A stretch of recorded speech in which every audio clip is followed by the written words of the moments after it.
হ্যাঁ, তো তোদের মধ্যে কে হোমওয়ার্ক করে নিয়ে আসেনি? স্যার আমি নিয়ে আসি নাই। কেন না, তুই হোমওয়ার্ক কেন করে নিয়ে আসিসনি? স্যার বাড়িতে কারেন্ট ছিল না। মোমবাতি জ্বালানি তুই? স্যার লাইটার ছিল না। লাইটার কেন ছিল না? স্যার পূজার ঘরে লাইটার পড়েছিল। পূজা ঘরে গিয়ে লাইটার নিয়ে আসতে পারতি। স্যার গাও ধুই নেই। গাও কেন ধসনি? স্যার জল ছিল না। জল কেন ছিল না? স্যার মোটর চলছিল না। মোটর কেন চলছিল না? আবে শালা একটু আগে তো বললাম কারেন্ট ছিল না, আর তুই হবে মাস্টার।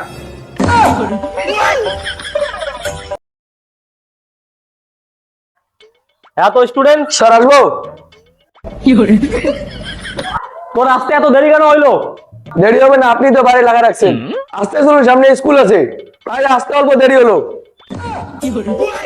দেখাচ্ছি মজা, বয়স আগে। আচ্ছা, এখন আমাকে এক এক করে বল, আমার মাসের টাকা কে কে দিয়েছে? স্যার আমি দিয়েছি। আচ্ছা, আর তুই? স্যার এখনো দেইনি। হ্যাঁ, তো কতদিন থেকে ফিস দিসনি? না মানে 1-2 মাস।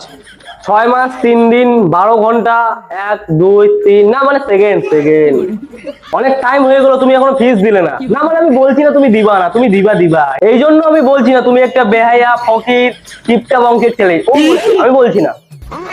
আচ্ছা, তো ঠিক আছে। হ্যাঁ, তুই বল 1 + 1 কত হয়? স্যার 2। আচ্ছা, গুড। এখন তুই বল 69 + 3.5 লাখ কত হয়? সারা বই পড়ার নাম নেই।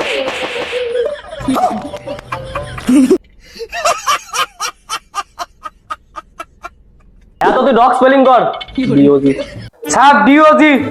এখন তুই জ্যাকুলিন ফার্নান্ডেজের স্পেলিং বল। জ্যাকুলিন ফার্নান্ডেজ।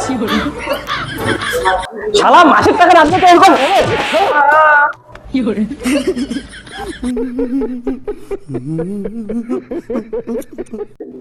শালা পড়াশোনার কোনো নাম নাই। আচ্ছা, তুই বল শ্রীরামের বউয়ের নাম কি ছিল? স্যার সীতামা।